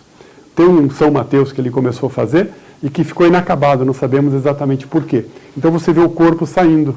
Você tem um corpo que está saindo. Você vê um braço dele, você vê um pedaço do pescoço e está inacabado. Ele está nascendo, o São Mateus está nascendo da pedra. Então, você imagina ele fazer isso, e depois ele vai fazer a Pietà. Sim. A Pietà... Aquela que levou a mão... A Pietà é a primeira vez que se faz um... Pietà é o nome que se dá à representação de Maria com Cristo morto no colo. Chama-se Pietà, em História da Arte. Então, a Pietà é a primeira vez na história que se faz uma Pietà em tamanho natural. As Pietás eram pequenas. Né? Ninguém cismava de fazer uma mulher e um homem no seu colo. Sim. E ele faz. De um bloco. Aí você fica... Não são duas peças. Não, é um bloco. Então ele faz essa escultura maravilhosa. Maria, inclusive, é até desproporcional um pouquinho, porque é para poder caber o Cristo no colo. Sim. Maria, se levantasse, ela está sentada. Se levantasse, ela teria uns 2 metros e pouco. Né? Mas o Cristo parece uma criança no colo dela. É lindíssimo aquilo. Sim. É lindíssimo. Ele faz aquilo para uma encomenda para um cardeal francês. O cardeal francês vivia no Vaticano, ele faz uma encomenda, né? Mas aquilo ficou tão extraordinário que não sai do Vaticano. Então, desde então, está lá. Logo que você entra no Vaticano, primeira capela direita, nós temos a Pietà. E ele fez isso lá em Roma, foi a primeira obra forte que ele faz em Roma. E ninguém sabia quem ele era. Então ele deixa exposta, as pessoas entram e ficam admiradas, isso 1500 e pouquinho. Ficam admiradas, deve ser de fulano, deve ser de cicrano, e ninguém fala Michelangelo Buonarroti. Ele era bem invocadinho também, né? Ele fica invocado e à noite ele vai lá e esculpe no peito de Maria uma tira onde está escrito Michelangelo Buonarroti fece.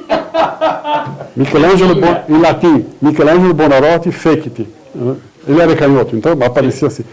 Ele faz isso. No dia seguinte, todo mundo sabe que há um sujeito chamado Michelangelo Buonarroti, florentino, que faz aquilo. E o tremendo... Aí não parou mais. Até quando ele fala do Moisés. O Moisés... Então Moisés tinha uns quase 3 metros. 2 metros. Moisés é uma estátua gigante também. Sim. Moisés ele faz aos 40 anos, a idade da maturidade dele, mas não maturidade, porque ele amadureceu muito rápido. Quem faz Davi e Abiatar com 20 e poucos anos, não precisa aprender mais nada. Né? E quando ele faz o Moisés, porque é interessante que aí ele começa a ser assim, muito requisitado. Michelangelo fica muito rico, muito rico. Ele não vive de uma forma rica.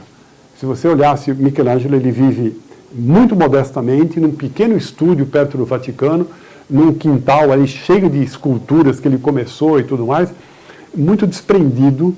Mas isso tem uma outra história por trás, Douglas, porque Michelangelo viveu numa época lá em Florença em que havia um frade chamado Savonarola que pregava contra o luxo, que pregava contra a arte, contra essas coisas fúteis. Ele queria que as pessoas se voltassem para a religião. Não, mais um pouco. Hoje então, está só falando assim, não, hoje nós vamos até 8h30. Não, ela cumpriu o papel, não vem não. Pode continuar falando? Pode continuar falando. Então, essa atmosfera religiosa de Florença marcou muito Michelangelo, que na época tinha o quê? Tinha 15, 16 anos. Então Michelangelo ouvia esses sermões do Savonarola e as pessoas ficavam impressionadas. Savonarola pregando o inferno para quem se dedicava à arte pura, às mulheres que se enfeitavam demais em Florença. E ele promove uma grande feira das vaidades, a fogueira das vaidades, melhor dizendo. E as pessoas vão jogar lá as suas joias, as suas roupas preciosas. Botticelli vai jogar vários quadros de temas pagãos, porque isso não podia. Botticelli faz isso. Destruiu. E Michelangelo fica aturdido com aquilo. Aquilo nunca mais saiu do ouvido dele. Pouco antes de morrer, ele morreu com 90 anos, um pouco antes ele diz, ainda ouço a voz de Savonarola. Então quando ele vai para Roma, ele vai com o espírito, que nós diríamos, o espírito de ascese, né? De fazer aquilo, se dedicar profundamente à arte. Ele não liga para o dinheiro, mas ele ganha. Sim. Ele ganha dinheiro. Ele manda para os sobrinhos em Florença. O sobrinho tem o irmão que mora lá, que tem os sobrinhos vão aplicando, vão comprando, compram casas, compram 2, 3 casas, inclusive, pertinho uma da outra. Hoje é o Museu Buonarroti, lá em Florença, ficou dos sobrinhos dele. Então ele tem um bom dinheiro. Se diz até que, quando ele morreu, os seus amigos, mexendo nas coisas dele, descobriram uma arca com dinheiro suficiente para comprar um palacete. Né? Então ele ganhou dinheiro, mas vivia muito modestamente. Então, ele, na verdade, é essa ascese. Então, quando ele trabalha nesse sentido, ele é o oposto de Leonardo. Não que Leonardo quisesse ganhar dinheiro, não é isso, mas Leonardo é um sujeito bonito. Né? Leonardo foi modelo. Aos 14, 15 anos, os artistas desenhavam anjos copiando Leonardo. Né?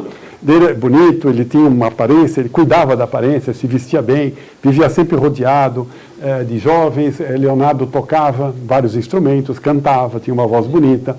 Era mestre em fazer cenografia, fazer festas, fazer bailes. Completamente oposto a Michelangelo, que era um urso, vivia fechado na sua caverna. Né? Então são dois espíritos completamente diferentes. E quando ele começa a fazer assim, o Papa não quer saber dele, soltar dele, não, vai ficar aqui. E por isso que ele vai passar quase a vida inteira no Vaticano. E depois com a família Médici. Ele se viu em várias situações complicadas, porque quando os Médici caem do poder, então o Michelangelo ficou em saia justa, né? Sim. E agora, o que ele vai fazer? Aí os caras falam para ele, bom, tudo bem, você pode ficar aqui em Florença, desde que você nos ajude a fortalecer, fazer uns projetos de fortalecimento das muralhas da cidade. E lá vai lá trabalhar para aqueles que eram contra os Médici. Mas dali a um tempo, os Médici voltam. E aí Michelangelo vai para os Médici.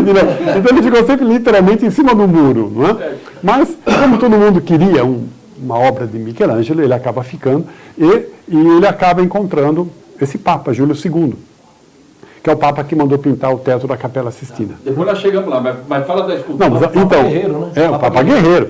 É o Papa Guerreiro. E o Papa, porque o Papa, o Papa encomendou uma escultura para ele. E ele começou a pensar na escultura, e ele disse para o Papa Júlio, como é que o senhor quer que eu o represente? Com uma Bíblia na mão? O Papa disse, mas que Bíblia? Com uma espada.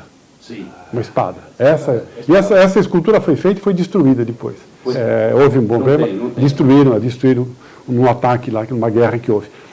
E aí, ele resolve, o Papa, bastante egocêntrico, resolveu fazer um mausoléu para sua tumba, quando ele morresse. Então ele faz um projeto para construir um mausoléu dentro da Basílica de São Pedro, né, que teria 40 estátuas. Nossa. 40 estátuas. 40 estátuas.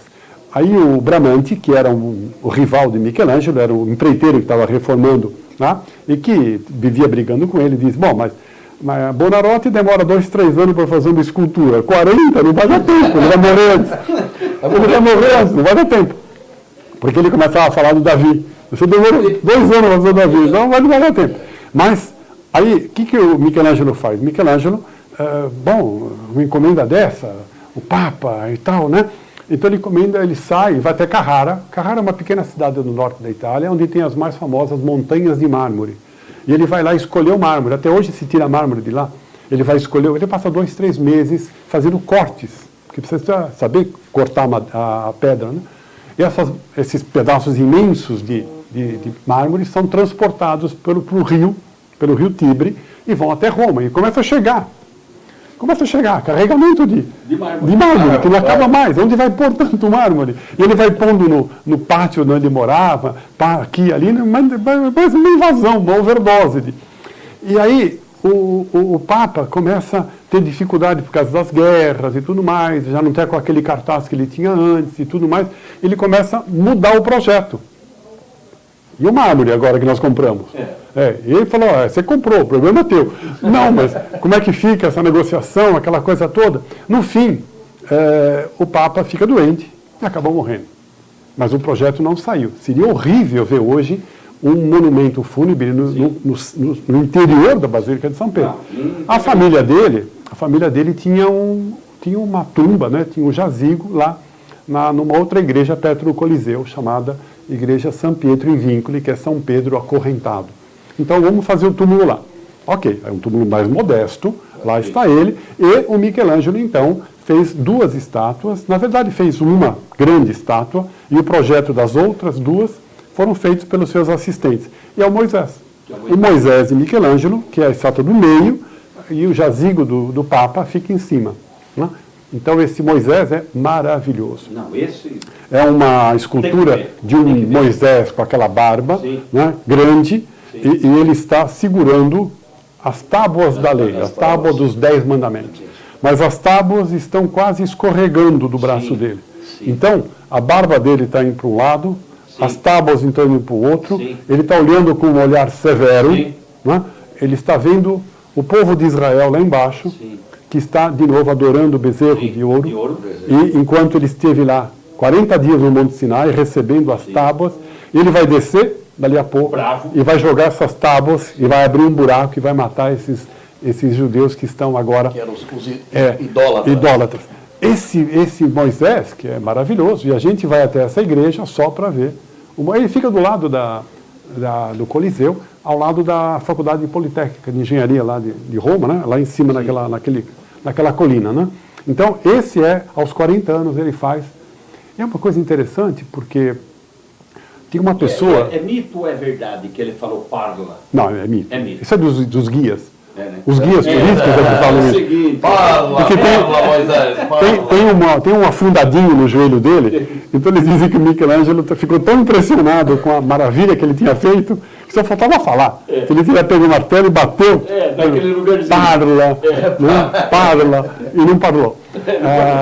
E aí, eu tinha uma pessoa que adorava ver e ficava lá horas, Freud. Freud, no final do século XIX, começo do século XX, vai muito a Florença, e ele fica horas ali admirando essa estátua. Ele escreve um livro sobre o Moisés de Michelangelo. Essa interpretação que eu fiz é do Freud. Né? Ele que fala sobre, é isso que ele fala da personalidade, do momento em que o Michelangelo escolheu. Ele escolheu o momento de tensão, de ira. Por isso que aquele Moisés dele é um Moisés, não é um Moisés, não, é um Moisés irado, entendeu? E por que ele está irado? O que tem a ver as tábuas da lei? Por que elas estão caindo? Né? Ele está segurando com o cotovelo. Então, é muito interessante a leitura que o Freud faz. Tem outras leituras, sim, mas essa é muito interessante. Como vocês veem, a arte trabalha com essas várias disciplinas, né? Então a gente tem que falar um pouquinho disso. Quem esteve lá... A história. Quando ele faz as esculturas da Capela Médici, em Florença, quem é que vai muito ali admirar essas esculturas? É o Rodin. Rodin, o grande escultor do final do século XIX. Sim. Temos Rodin no Brasil? Pensador. Temos vários Rodin no Brasil. Onde eles estão? Na Pinacoteca do Estado de São Paulo. Tem uma saguão só do Rodin, que é o saguão bancado pelo Banco Safra. Está lá o saguão Safra do Banco do E como Rodin. que daí ele vai para pintar a Capela Sistina? Não, aí a capela foi antes. Foi antes? Foi antes. Então, o Papa já tinha encomendado o teto. O mesmo Papa? É o mesmo Papa. Ele pinta o teto. Ele pinta o teto e diz, não vou mais fazer isso, porque meu negócio não é pintar. Né? Meu negócio é esculpir. Imagina se fosse o negócio dele pintar. Se Né? fosse, imagina se Sim. fosse. Ele pintou quase 500 metros quadrados, né? De afresco, a mais ou menos 20 a 20 e poucos metros de altura. Sim. Portanto, ele teve que fazer um andaime para ficar lá. Ele pintou durante 6, 7 meses metade, depois ele desarma o andaime e monta na outra metade, né? Porque ele não podia interditar a Capela Sistina. A Capela Sistina estava funcionando. Mas uma coisa curiosa é que quando você faz o andaime, você põe as madeiras e fica em cima. Então, se você está embaixo, você não vê o teto, você só vê o andaime. Sim.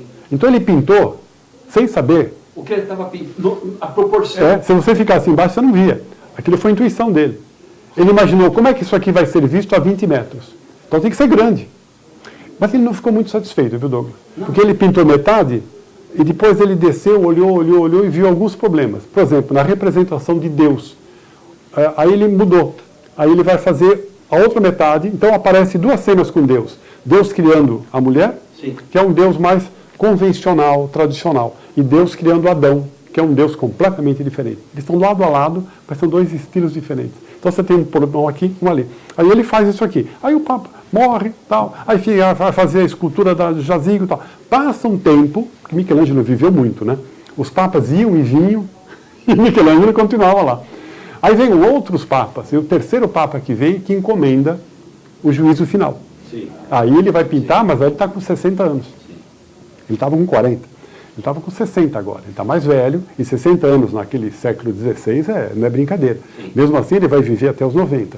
Ele vai, mas ele está muito mais cansado. Ele vai pintar uma área menor do que o teto, mas vai demorar mais.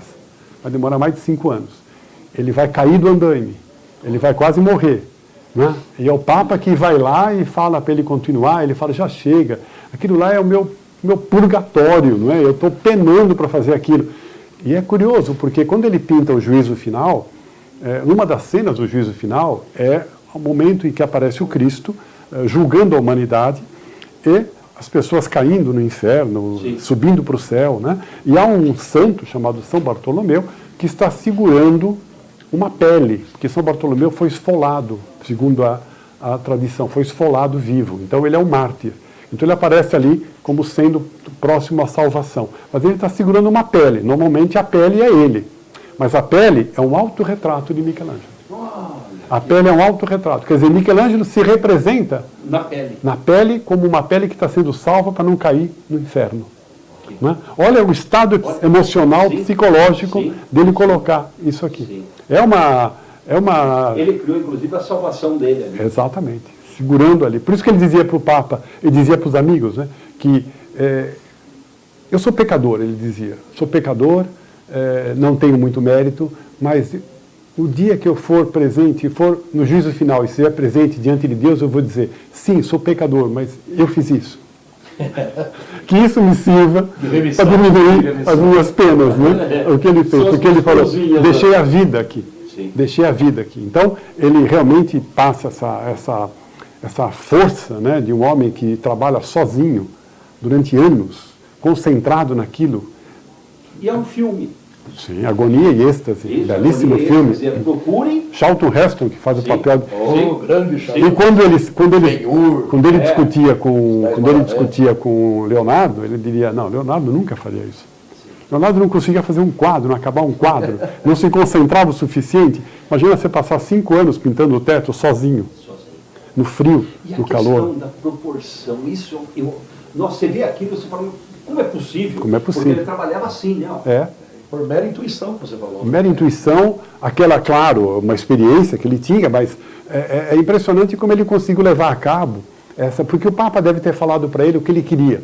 Sim. Eu quero aqui Gênesis, Sim. eu quero a criação do mundo, do homem, das coisas, mas a concepção de como seria aquilo, aquilo é dele. Sim. Então ele passa um trabalho mental extremamente forte, né? Uma concentração, um foco, como nós dizemos hoje, né? Ele tinha foco.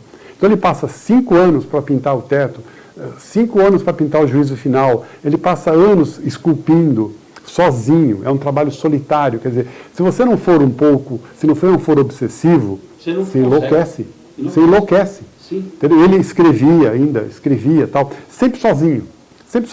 Então é uma Ele era casado ou não? não, nunca. Homossexual. Ele era Tanto ele homossexual como o Leonardo. como Leonardo, mas não se sabe de nenhum caso homossexual dele. Ele tinha, ele era, provavelmente ele morreu casto, provavelmente. Mas não se tem certeza com relação a isso. Agora, é interessante porque ele era também um espírito muito crítico. E ele depois de um certo tempo, ele fica muito famoso. Ninguém vai criticar Michelangelo à toa. Né? Ele diz, olha a obra dele, olha o que eu já fiz. Sim, Então, se dizia que, umas vezes que ele discutia com o Papa, era o único que discutia com o Papa. Né? O Papa dizia, porque não estou gostando, porque é isso que vai parar. E ele dizia, eu te farei imortal. Né? Você precisa de mim. Sim. Papas, em italiano, vou falar em italiano, que é a frase que ele fala, Papa ce ne sono tanti, Michelangelo solo uno. Papas tem muitos, Michelangelo só um. E por que nós estamos falando do Papa Júlio hoje? Por causa de Michelangelo. Ou seria mais um. Seria mais um Papa na lista. Papas. Aliás, foi até um Papa. Né? Portanto, Michelangelo tinha consciência disso. Então, de vez em quando ia lá o pessoal do Vaticano e criticava aquelas figuras nuas. Ele tinha umas pinturas de uns nus, né, que chocavam as pessoas. Né? Juízo final, todos os corpos nus. E Michelangelo respondia, como é? Você acha que vai ter uma toalete para o juízo final? Nós vamos ter que nos vestir como? Essa é a nudez da alma, essa é a nudez de quem se apresenta diante de Deus. Né? E aí tinha particularmente um assistente lá do Papa, era um cara importante até lá, um chefe de cerimonial, né? Chamado Biagio da Cesena. Esse Biagio vivia falando mal dele, vivia fazendo fofoca dele para o Papa. O que ele fez? Ao pintar o juízo final, na parte de baixo, ele pinta o inferno. Né? Ele pinta o inferno e ele pinta vários demônios castigando os pecadores. E um desses demônios, quem é? O famoso Biagio da Cesena. É um retrato desse cara. Exatamente igual. E ele colocou como um demônio com orelhas de burro. Né? E você entra na Capela Sistina, a primeira figura direita, tamanho natural, é o Biagio da Cesena. O Biagio fica, as pessoas dizem, você viu? Vai lá olhar, né? Ele vai lá, olha e vê, meu Deus, né? Sou eu. Ele chega para o Papa e diz, mas Vossa Santidade viu o que aquele maluco daquele pintor fez? Me colocou no inferno. O Papa teria dito, no inferno, ai, caro meu, se fosse no purgatório eu ia tentar alguma coisa, mas no inferno não tem o que fazer. O senhor fique lá. Ele está lá há 500 anos. Na vingança de Michelangelo com esse fofoqueiro. Imortalizou.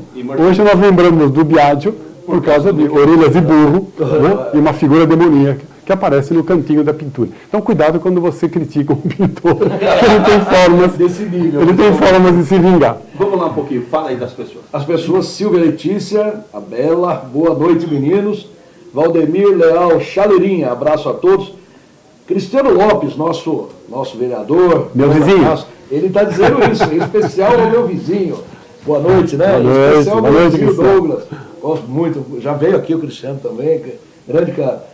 E o Eusébio Santos fala, merece reprise, várias. Sim. Com o que eu endosso, merece reprise mesmo. Douglas, olha, e todas essas né, explicações, Essas curiosidades. essas curiosidades estão nos cursos que o Douglas dá lá no CELMI, e você é muito concorrido, você não vai chegar lá, às vezes não tem vaga, mas aí você faz o quê? Deixa o seu nome, porque o curso é semestral, Isso, é. e no semestre seguinte você vai fazer os cursos. Isso, né? exatamente. E, Porque o nosso grupo lá cabe umas então, 40, 50 um pouco pessoas. aqui, e Douglas, explica um pouquinho, viu, Paula? Fala, tá em mim. Aí! Ao vivo, é tudo ao vivo. Douglas, fala um pouquinho desses cursos, primeiro dos 3 livros que você falou, né? Fala dos cursos, porque é muito importante as pessoas fazerem esses cursos, aprenderem todas essas curiosidades, as coisas ricas da arte. Esse curso de História da Arte acabou o semestre passado, em que eu fiz desde o Antigo Egito até a Era Moderna. Mas ele vai recomeçar daqui 2 ou 3 semestres e recomeça. Então agora eu estou com uma outra que é mais História da Cultura, que está tudo ligado, né? Então essa História da Cultura, de segunda-feira, que é a história do preconceito racial. Ali nós vamos mostrar, inclusive, como que as fachadas, as catedrais medievais, mostram o preconceito contra os judeus. Né? Já ajuda a arte e ajuda a fazer esse tipo de propaganda. Então nós vamos ver documentos históricos, vamos ver 4 filmes de cinema que mostram tanto o preconceito contra os judeus como o preconceito contra os negros, a questão racial no Brasil. É um tema importante isso. É um tema importante. Nós temos lá muita gente interessada, as pessoas vão, debatem. Eu apresento muitos livros para as pessoas continuarem a pesquisa, sem fontes como sites e tal. Na terça-feira é o curso sobre Paris. Conheça Paris. Vamos dizer que é um curso mais light. Um curso mais light, mas nós vamos percorrer um pouco a história da arte. Era chamada de Cidade Luz. A Cidade Luz. Nós vamos nessa passada pelos pontos históricos e culturais de Paris, vamos passar pelos museus, né? A Louvre, Museu d'Orsay, Museu Rodin, vamos ver todos esses museus. Aliás, eu dei já um ano atrás um curso sobre os grandes museus de história da arte. Cada aula era um museu. Nós já vimos isso, talvez a gente repita. E na quinta-feira é a História da Cultura Brasileira. Né? Vamos pegar, então, a história do Brasil e ver como é que surgiram essas situações que nós hoje vivenciamos, porque eu sempre gosto de falar. Gente, tudo tem história. As coisas não caem do céu. Há um momento disso. Como é que foi a nossa colonização? Ela ajuda a explicar o Brasil de hoje? Não ajuda? Como é que foi isso? Como é que foi a miscigenação? Como é que foi o problema da escravidão? Pensem bem, o Brasil só conseguiu acabar a escravidão em 1888. Portanto, desde 1500 a 1888, são 388 anos de escravidão. Nós temos quase 400 anos de escravidão e 100 e pouco apenas em não escravidão. Então nós temos uma herança de violência, de escravidão terrível. Você pode falar, escravidão é uma coisa do passado. Em história, 100 anos é ontem. Nós temos 3 gerações. Até tem uma aula que eu mostro. O avô do Pelé foi escravo. Tá? Eu tenho a foto dele. A avó do Pelé. Né? Então você tem pessoas, por Pixinguinha. Pixinguinha era filho de escravos. Escravo liberto. Mas era escravo. Nenhum negro veio aqui a fazer turismo. Todos os negros são descendentes de escravos. Então a gente às vezes esquece a contribuição africana. E africana, muitas vezes as pessoas falam a África como se fosse um país. A África não é um país, gente. Tem dezenas de países, com culturas, com histórias diferentes. Porque às vezes algumas pessoas dizem, uma bobagem que as pessoas falam é assim, os próprios negros escravizavam os negros. Isso é uma bobagem histórica. Vamos lá aprender história, vamos lá ver como é que é essa história. Vamos ver como é que foi a questão da violência da escravidão, como é que é essa questão dos direitos, a questão das lutas. Vamos comparar com outros países, sobretudo com os americanos, os movimentos de direitos civis dos Estados Unidos. A gente vai ver vários filmes. Vamos entender um pouquinho a história, vamos aprender um pouquinho a história. Isso é uma coisa rica, para a gente poder participar melhor de debates. Né? Participar melhor. Aprender sobre a vida. Aprender. Eu acho que essa idade é boa. É maior de 40 anos, hein? Maior de 40 anos. Tá? É uma idade boa, uma idade que as pessoas já estão mais maduras, são capazes de entender mais coisas. Então, esses 3 cursos que eu vou dar no segundo semestre. Agora, tem outros cursos ali. Tem curso de filosofia, também com o professor Hildon. Tem curso de línguas, tem inglês, francês, italiano, espanhol e alemão. Né? Tem esse curso para vocês também fazerem. Tem cursos de informática. De filosofia muito bacana. Filosofia. Tem um curso de geopolítica. Geopolítica, com outro professor também, que fala de atualidades geopolíticas, né, para a gente entender um pouco o mapa do mundo de hoje. Né? Você deu curso sobre a questão do poder do cristianismo, destruindo as outras culturas. Isso vai aparecer no curso sobre preconceito. Sobre preconceito. Quando eu estive no Egito, eu vi um monte de obras, todas picotadas. Sim. Isso, infelizmente, esse é um episódio importante que a gente tem que passar, que é quando o cristianismo se torna a religião oficial do Império Romano, que é quando o nosso mundo se tornou cristão. Né? Então, o que aconteceu com essa passagem? Tá? Então, essa é uma como coisa... forma de poder, como forma de dominação. Então, nós temos essa história, depois o surgimento do islamismo e tudo mais. Então, conhecer um pouco mais, né? Não é um curso profundo, né? Nós vamos trabalhar com aquelas noções básicas para vocês poderem depois continuar suas pesquisas e tudo mais. Então, vários cursos. Né? Nós fizemos um sobre os grandes museus de história da arte. Cada aula a gente visitava um museu. Né? Fizemos um curso também sobre... nós vamos fazer proximamente um curso sobre a história do cinema. Né? O cinema. Fizemos um sobre história do amor. Né? História do amor. O amor tem história. E provavelmente... Como aqueles personagens franceses, que, como se fosse Romeu e Julieta, que nós vimos Abelardo e Heloísa. Estão lá no Père Lachaise, no cemitério, que nós vamos ver no curso de Paris. Nós vamos ver no curso de Paris um pouquinho a história deles.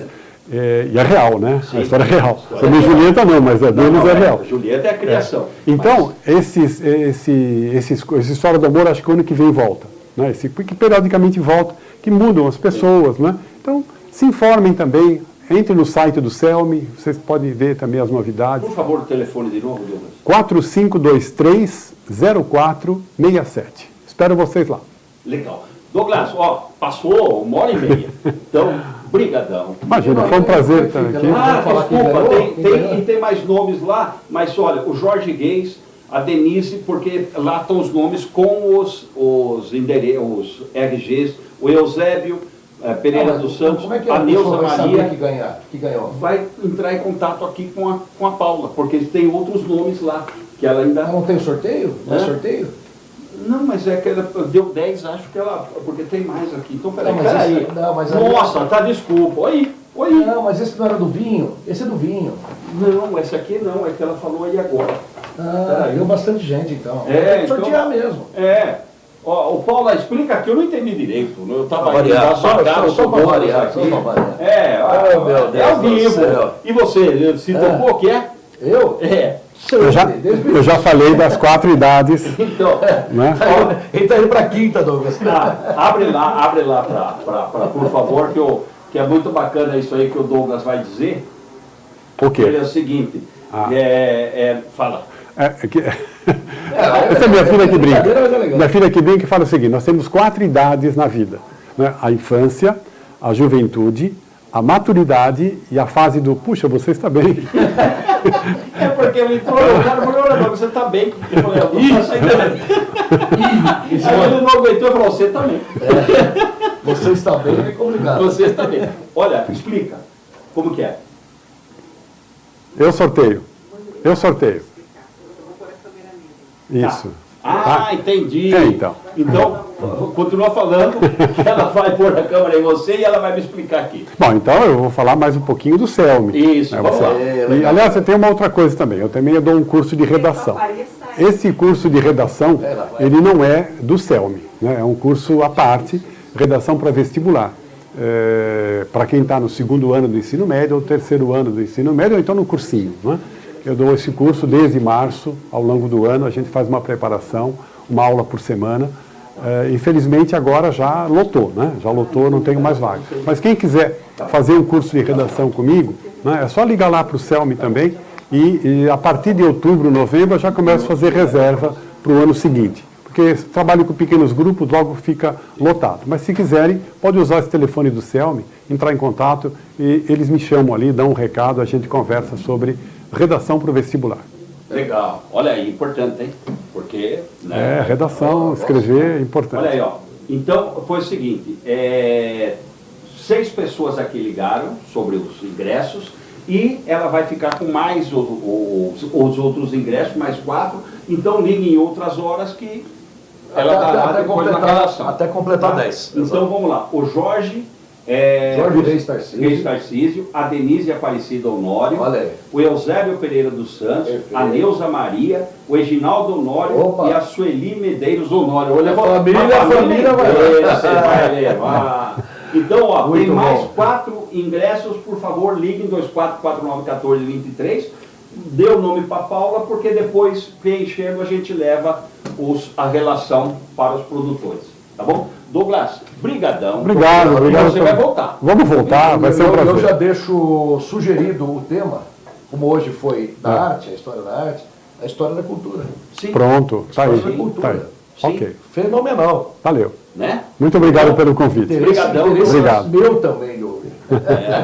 Interesse meu de ouvir. Nossa, nosso, nosso. né? Vamos lá, Porque vamos aprendemos conversar. bastante hoje. Vamos conversar. E mais, esse assunto que o Douglas passa, né, esses assuntos, nossa, você fica apaixonado, porque você vai... É, porque teria ainda tanta...